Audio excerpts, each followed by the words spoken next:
ஜுஹாரியை சேர்ந்த இன்னொரு சகோதரி ஒரு கேள்வி கேட்டிருக்கிறாங்க.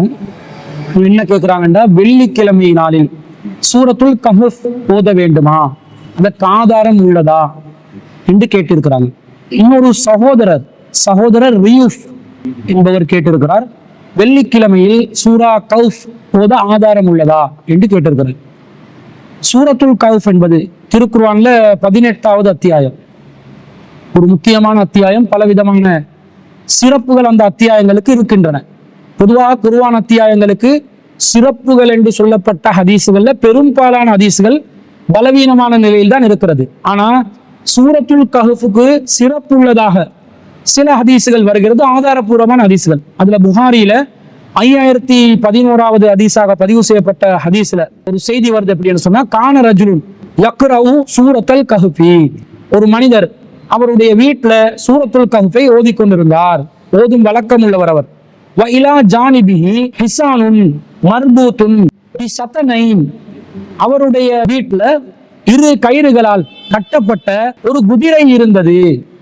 அந்த குதிரை ஃபதகஷத்துஹு ஸஹாபத்துன், அதற்கு மேலே ஒரு மேகம் சூழ்ந்து வட்டமிட்ட நிலையில் நெருங்க தொடங்குகிறது.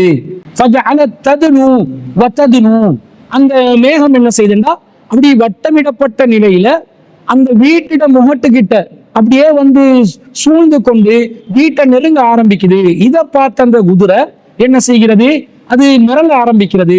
வஜஅல ஃபரசுஹு யன்ஃபிரு, அதனால அந்த குதிரை மிரள ஆரம்பிக்குது. இவர் வந்து ஓதும் போது மேகம் சூழ்ந்து கொள்ளுது, வீட்டிட முகட்டை சூழ பாக்குது, நெருங்க பாக்குது. இதை கண்டோன்னு குதிரை மிரளுது. வீட்டுல இருந்து இவர் சூரத்துல் கஹஃப் ஓதாம வெளியே வந்து அந்த குதிரையை பார்க்கும்போது அந்த மேகம் விலகி செல்லுது. ஓதும் போது மீண்டும் நெருங்குது. இதை பார்த்தோன்னே அவர் வேலையை நிறுத்திட்டு சுபோல என்ன செய்யறாருண்டா, ஃபலம்மா அஸ்பஹ அத்தன் நபிய ஸல்லல்லாஹு அலைஹி வஸல்லம், சுபோ வந்த உடனே அவர் ரசூல் ஸல்லல்லாஹு அலைஹி வஸல்லம் அவர்களிடம் வருகிறார். ஃபதக்கர ஸாலிக லஹு, இந்த நடந்த சம்பவத்தை ரசூலுல்லாஹ்வுக்கு விளங்கப்படுத்துறாரு.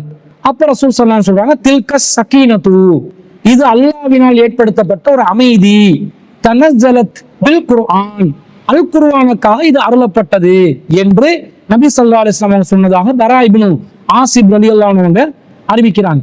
அப்ப சூரத்துல் கஹஃப் ஓதப்படுகின்ற நேரத்துல அல்லாஹ்வுடைய அருள் நிறைந்த மேகங்கள் ஒருவருடைய வீட்டுக்கு மேலே முகடுக்கு மேலே மேகங்களாக வந்து சூழ்ந்து கொண்டு இருந்த செய்தி ஆதாரபூர்வமான செய்தி. இது இந்த அத்தியாயத்திற்கு இருக்கக்கூடிய ஒரு சிறப்பாக இருக்கிறது.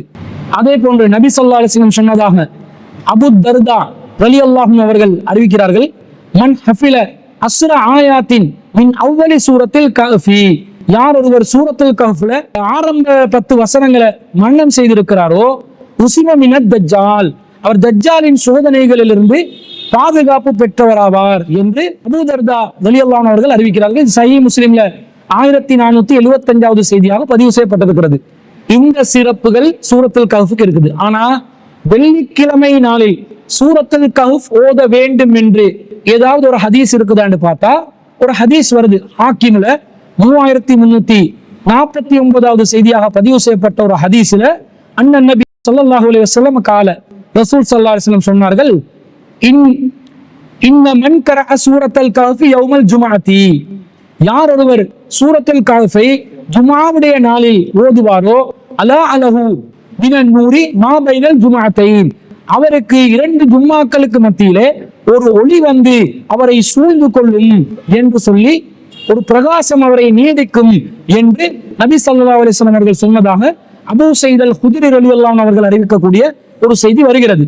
ஹாக்கிம்ல பதிவு செய்யப்பட்டிருக்கிறது. ஆனா இந்த செய்தி நபி ஸல்லல்லாஹு அலைஹி வஸல்லம் அவர்கள் சொன்னதாக பதிவு செய்யப்பட்டிருந்தாலும் இதை ஆய்வு செய்து பார்க்கின்ற நேரத்துல இது உண்மையிலே ரசூல் ஸல்லல்லாஹு அலைஹி வஸல்லம் அவர்கள் தொடர்பு எடுத்து மர்ஃபூஆன நிலையில் வந்த ஒரு செய்தி கிடையாது.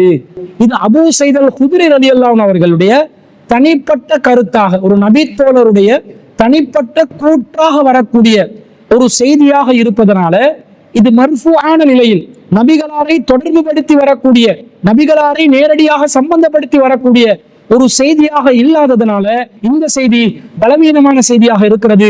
எனவே வெள்ளிக்கிழமை நாளில் சூரத்துல் கஹ்ஃப் ஓதினா ஒரு சிறப்பு கிடைக்கும், ஒளி கிடைக்கும் என்ற எண்ணத்துல வெள்ளிக்கிழமையை பிரத்யேகமாக ஒருவர் தெரிவு செய்து சூரத்துல் கஹ்ஃபை ஓதினால் அது குர்ஆன் சுன்னாக்கு மாற்றமானது ஒன்றாக இருக்கும். ஆனா ஒருவர் எதர்ச்சையாக குர்ஆன வெள்ளிக்கிழமை ஓத நினைக்கிறாரு. அந்த நாள்ல அவர் சூரத்துல் கஹ்ஃப் அவர் எதர்ச்சையாக தெரிவு செய்து ஓதினால் அதை யாரும் தவறு சொல்ல முடியாது. இந்த ஹதீஸின் அடிப்படையில வெள்ளிக்கிழமையில அடுத்த ஜும்மா வரைக்கும் எனக்கு பிரகாசம் நீடிக்கும் என்று நினைத்து ஒருவர் ஓதினால் ஒரு பலவீனமான செய்தி, நபிகளாருடன் தொடர்புபடுத்தப்படாத ஒரு செய்தியை நம்பி சென்றால் அது விதியத்தா போயிடும். அது அல்லாம ஒருத்தர் பொதுவாக எப்போதும் குர்ஆனை ஓதிக்கொள்ளலாம். ஃபக்ரஊ மா தயஸ்ஸர மினல் குர்ஆன், குர்ஆன்ல உங்களுக்கு இயன்றதை ஓதுங்கள் என்று அல்லாஹ் சொல்கிறான். அந்த வகையில ஒருவர் வெள்ளிக்கிழமை நாளையும் குர்ஆன் ஓதுறாரு. அப்படி ஓதும் போது அந்த நாள்ல கஹ்ஃபை அவர் தெரிவு செய்து ஓதினால் அது தப்பு சொல்ல முடியாது.